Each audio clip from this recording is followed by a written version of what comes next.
सिगली गांव में इस वक्त हम मौजूद हैं और यहाँ पर एक बड़ा दुखद हादसा हुआ है, क्योंकि 4 साल के मासूम आयांश को यहाँ पर गुलदार ने अपना निवाला बनाया। मैं उस घर के पास ही यहाँ पर इस वक्त मौजूद हूँ।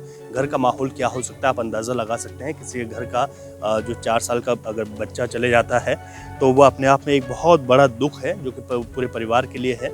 और यहाँ पर इस घर पे ही जो यहाँ के लोगों ने हमें बताया कि अपनी माँ के पास उस वक्त बच्चा था और गुलदार ने माँ के हाथों से छीनकर जो है उस वक्त जो है उसको अपना निवाला बनाया। रात भर यहाँ पर वन विभाग और पुलिस की कॉम्बिंग चली। उसके बाद तकरीबन यहाँ से 250 मीटर दूर जो बताया गया है वहाँ पर बच्चे का शव भी बरामद हुआ है।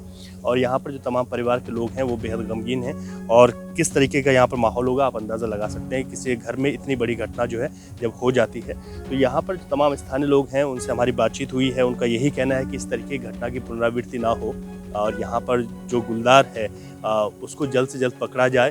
यहाँ पर वन विभाग की टीमें भी कुछ मौजूद हैं, वो भी आगे की प्लानिंग जो है अपनी तैयार कर रही हैं और तमाम जो लोग हैं वो भी यहाँ पर इस वक्त मौजूद हैं। लेकिन सबसे बड़ी बात है कि यहाँ पर जो लोगों ने बताया कि इस तरीके की जो पहले ऐसी घटना उन्होंने यहाँ पर सिगली गाँव में नहीं देखी। कुछ युवा हमारे साथ हैं गाँव के ही। वैसे क्या नाम है आपका? नीरज थापली सर। नीरज जी, क्या आप लोग कल यहीं पर थे? किस तरीके से पूरी घटना हुई? सर ये लगभग रात के 10 बजे के आसपास की घटना है और ये बच्चा बाहर आंगन में मम्मी के साथ बाहर आया था टॉयलेट के लिए और ये उसी दौरान बाघ ने हाथ लगा के और इसको अटैक किया और नीचे की साइड इधर से यहाँ से नीचे उतर गया छलांग मारते हुए। और बाकी घर वाले फिर भागे, आसपास के मोहल्ले के लोग आसपास के सबके इकट्ठा हुए। हम लोग भी उसी दौरान थोड़ी देर के बाद आए। प्रधान जी, फिर पुलिस प्रशासन और फॉरेस्ट की टीमें भी काफ़ी आई। फिर ये सारा सर्च ऑपरेशन चलता रहा रात के तो लगभग 3 बजे के आसपास तक। फिर उसके बाद तो फिर बहुत अंधेरा हो गया था। फिर बाकी बैटरी वगैरह डाउन होगी, लाइट वाइट। फिर पुलिस वालों ने बोला कि सुबह को सर्च करेंगे। फॉरेस्ट की टीम ने तो रात भर यहीं पहरा दे के रखा। फिर सुबह जैसे ही थोड़ा सा उजाला हुआ फिर ये रात को यहाँ पे गए सुबह जब हल्का से उजाले में तो फिर बाघ का दिखा, थोड़ा सा बाघ दिखा कि भाई सामने से दिखा। फिर टीमें फिर उसके पीछे भागी और फिर थोड़ी देर बाद मतलब 8 बजे के आसपास फिर ये फिर से दोबारा से घुसे जंगल में। टीमें डॉग स्क्वाड भी आई, उन्होंने फिर से कहा तो झाड़ी में छुपा हुआ था, छुपा रखा था जैसे। तो वहाँ पे फिर क्षतिग्रस्त है पूरा बॉडी, थोड़ा पाँव का हिस्सा था, देख भी नहीं पाए कई लोगों ने। फिर उन्होंने देखने के लिए मना करा।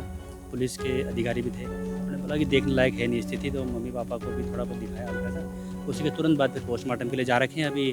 अभी आए भी नहीं है वहीं से, वहीं पे ही है।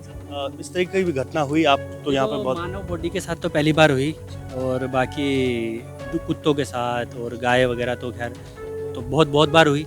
और बाकी रास्ते में आते जाते तो कई बार लोगों को दिखा, हम लोगों को भी दिखा और कई लोगों को, बल्कि अभी 1 हफ्ते से 2-3 जगह स्पॉट हुआ आसपास में, रिवर साइड में, जंगल में, है ना। तो कई जगह दिखा। पर लेकिन वैसे तो यहाँ पे कई बार आया था कुत्ते उत्ते की, उसमें आया होगा। अब ये बच्चे को उठा लिया बेचारा। जिस तरीके जो 3 साल, हाँ जी, जो जानवरों के साथ जो घटनाएं हुई उस समय कभी फॉरेस्ट से आप लोगों ने बात की हो?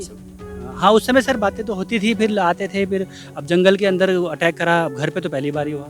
और आप लोगों की अभी क्या मांग है सरकार से, फॉरेस्ट से? हम तो यही चाहते हैं कि जल्दी जल्दी इसको रेस्क्यू किया जाए, जल्दी जल्दी इसको पकड़ा जाए, क्योंकि ये अभी एक पहला फर्स्ट घटना है। तो उसके बावजूद भी कहीं भी रास्ते में अंधेरे में कोई आता है, दिहाड़ी मजदूर कोई से पैदल आता है तो किसी को अटैक कर दिया तो आगे बहुत बड़ी वो हो सकती है। तो इसलिए मैं यही चाहते हैं कि इसको जल्दी जल्दी रेस्क्यू किया जाए। आप इन घटनाओं के पीछे कोई जिम्मेदार मानते हैं कि कोई वजह क्या हो सकती है? सर जिस तरीके से यहाँ गांव में देखा है आपने, जगह जगह कई रेस्टोरेंट बन चुके हैं, कई होटल बन रहे हैं, कहीं पे मकानें बन रही हैं। तो ये भी काफ़ी बड़ी वजह है। जंगल ख़त्म हो रहे हैं, घर बन रहे हैं, तो ये भी एक ना सबसे बड़ा प्रॉब्लम है। क्योंकि आसपास जंगल तो ख़त्म ही हो गया। अब जंगलों में ही घर बनने लग गए हैं, तो अब क्या करें, है ना। जानवर भी कहाँ जाएगा, है ना। तो बाकी अब हम तो यही डिमांड करेंगे प्रशासन से, फॉरेस्ट विभाग से, कि जो है इसको एक तो पकड़ा जाए और या तो फिर इसको भाई शूट आउट करा जाए। ऐसे कर सकते हैं, क्योंकि या तो फिर आदमखोर हो गया है। क्योंकि आए दिन जंगली रास्ता है भाई, जंगल का रास्ता है। कई लोग मजदूर लोग भी हैं, कहीं पैदल वैदल इधर उधर जाते रहते हैं।